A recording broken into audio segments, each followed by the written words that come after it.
अस्सलाम वालेकुम। जिस तरह के सब दोस्तों को मालूम है कि काफ़ी दिनों से तबीयत जो है ना वो मैदे की वजह से ख़राब थी और अब अल्लाह का शुक्र है पहले से बेहतर है। तो जो भी दोस्त अहबाब सोशल मीडिया के ऊपर जिन्होंने मेरे लिए दुआएं की, मैं सबका शुक्रिया अदा करना चाहता हूँ। और आज मेरे पास जमात अहले हदीस फैसलाबाद के अहदेदारान ज़िम्मेदारान तशरीफ़ लाए।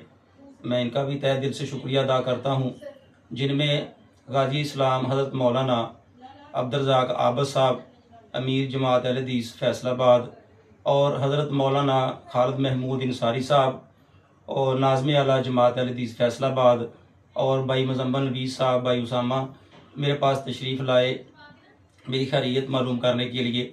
मैं तहे दिल से शुक्रिया अदा करता हूँ। और इस मौके पे मैं एक ऐलान भी करना चाहता हूँ कि आज मैं मुत्तहिदा जमीयत अहले हदीस ज़िला फैसलाबाद की इमारत से इस्तीफ़ा का ऐलान करता हूँ और जमात अहले हदीस पाकिस्तान और फैसलाबाद में शमूलियत का ऐलान करता हूँ। और मैं अब्दुर्रज़ाक आबद साहब की इमारत और भाई खालिद महमूद इंसारी साहब की निज़ामबंद में इंशाअल्लाह ताला आज के बाद जमात अहले हदीस के प्लेटफार्म से जो है ना कुरान और हदीस का काम करेंगे इंशाअल्लाह ताला।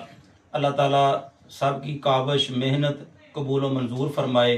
अल्लाह ताला इन भाइयों का मेरे पास तशरीफ़ लाना अपनी बारगाह में कबूल व मंजूर फरमाए। अस्सलाम वालेकुम व रहमतुल्लाहि व बरकातहू।